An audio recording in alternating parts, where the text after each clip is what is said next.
Here we are, closing day with Julie Gardner. Julie, welcome to the podcast. Thanks. Great to be here. Yeah, we're really excited to have you, and talking with folks and bringing folks in and talking real estate here in Montana.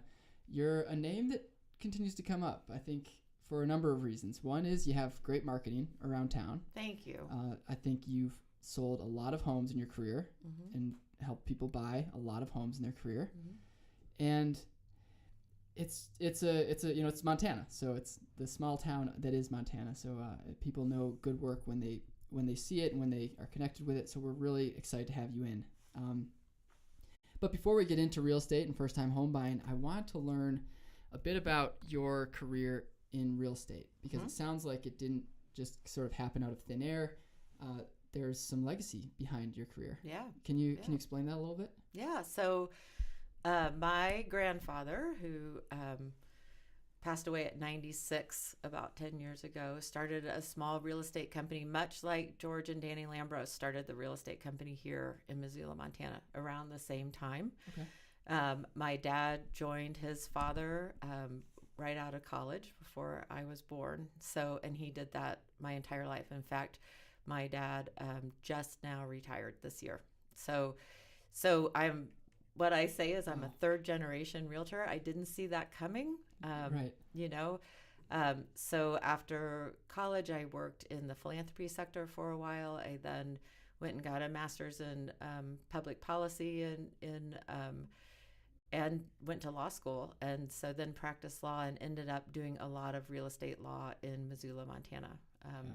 I worked for a lawyer named Bob Knight, who has since retired, who was an incredible mentor in real estate, and really learned so much about transactions, not as much from the negotiation side, but from the detail side of making sure all the I's were dotted and T's were crossed. I think that's something that I've carried with me to this day, and just really being careful for my clients. And I then got to be really close friends with Peter Lambros and did the zoning over at Cafe Dolce for him as his attorney. And there was about 3 years where Peter kept saying, we should join up as a team the way George, his father, and his uncle Danny, who was an attorney, did 50 years ago. And after about 3 years of that conversation, I realized this is where I belong. This is the career that I'm most happy in. And Peter was right. And so we have a great time working on commercial projects together. And then my residential business I do on my own with my team members. Cool. I have a couple of full-time staff that work with me who are licensed and do a fabulous job. And I love residential real estate. So awesome. Yeah. It sounds like helping people is one of the things that you enjoy most about being in realty or being in real estate.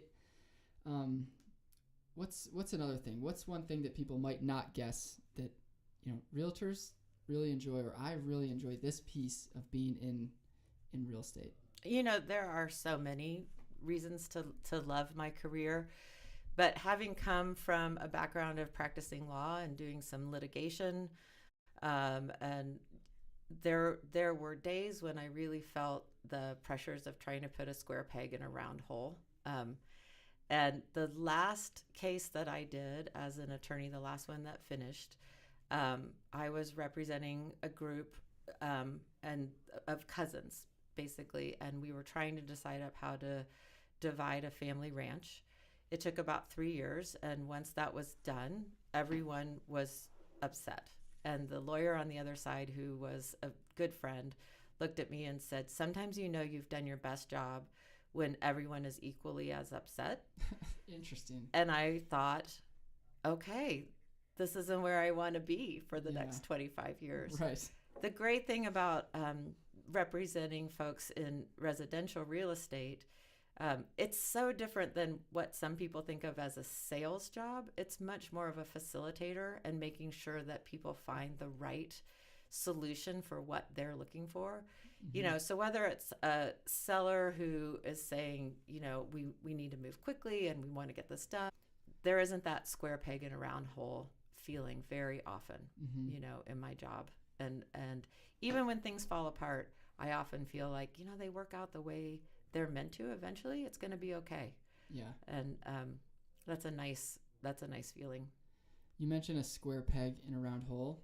Do you find with first-time home buyers specifically that their expectations heading into the process need to be changed as they start seeing homes and they start saying, this is the exact home that I want, this is the exact number of bedrooms, square footage, price point, and how do you coach somebody that comes in with maybe unrealistic expectations into, hey, here's what's going to happen? Here's actually here's reality.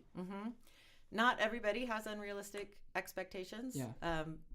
But when there are those, and it's not limited to first-time home buyers. So, but there certainly, that can happen, and often, especially when people are coming into our Montana market from other places.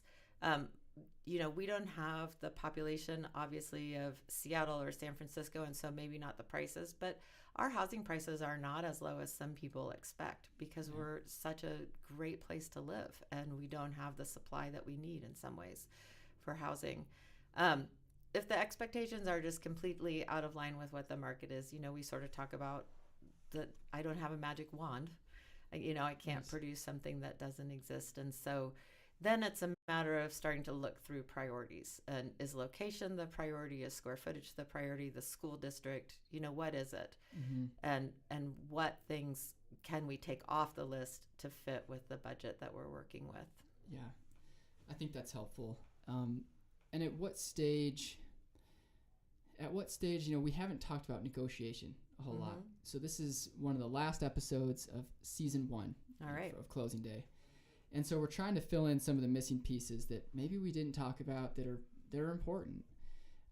And one of those, I think, is negotiation. So you make an offer on a home. How do you find that number? How do you land on if it's a $200,000 home, do you subtract 10 and that's just sort of understood by realtors everywhere that, oh yeah, knock off $10K on a $200,000 home? Or is there a formula that folks should be using?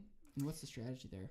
So yeah, luckily it's a bit more objective than that, and this is where having a seasoned realtor or somebody who really understands the market and is looking out for your best interest, which is to get to that closing, is really important. Assuming that the buyer is using a lender, and with first-time home buyers, that's almost always the case. Yeah, should be. It's essential that the home is going to appraise for the purchase price.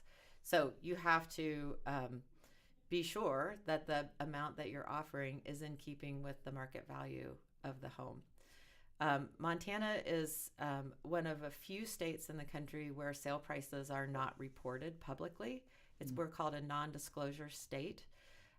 That's a rule that's set by the legislature. It's not, it's not by town, so that's true of the whole state.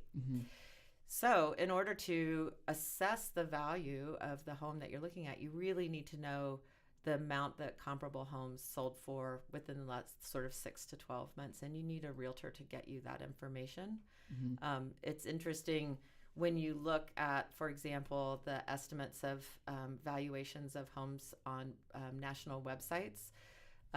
If you drill down into that on their websites and go to their accuracy ratings that they give themselves, they give themselves 0 stars for Montana. Really? Because they're kind of just throwing darts at a dartboard in terms of evaluating prices of homes. They don't have the information. Is this like a Zillow.com and Realtor? Okay, interesting. Yep.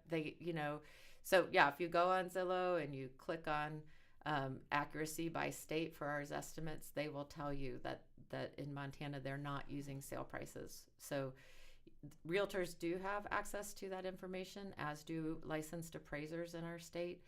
The reason for that, as I understand it, there have been some moves to make Montana a full disclosure state, and it doesn't seem to sit well with our sense of privacy in Montana and sort of property rights and that sort of thing. When that comes up, voters seem to say, I don't really want the public to be able to look up what I paid for, what I sold my property for. So that's how that has come about. We're not the only state that's like that, but we are in the minority. Interesting. Maybe New Hampshire is another one. Live free or die. It could be. You mentioned, so you're also a lawyer. Mm-hmm. And we talk a lot about the team that forms for a first-time home buyer. Yeah. The lender, the realtor, the family, the support team. Do you recommend having a lawyer on that support team? Maybe why or why not? I think that's a question first-time home buyers think is, boy, this is the biggest investment of my life. Mm-hmm. I should probably have this examined and backed and have my own legal team also. Mm-hmm. Is that a good idea? So it really is transaction specific, whether you need outside counsel as well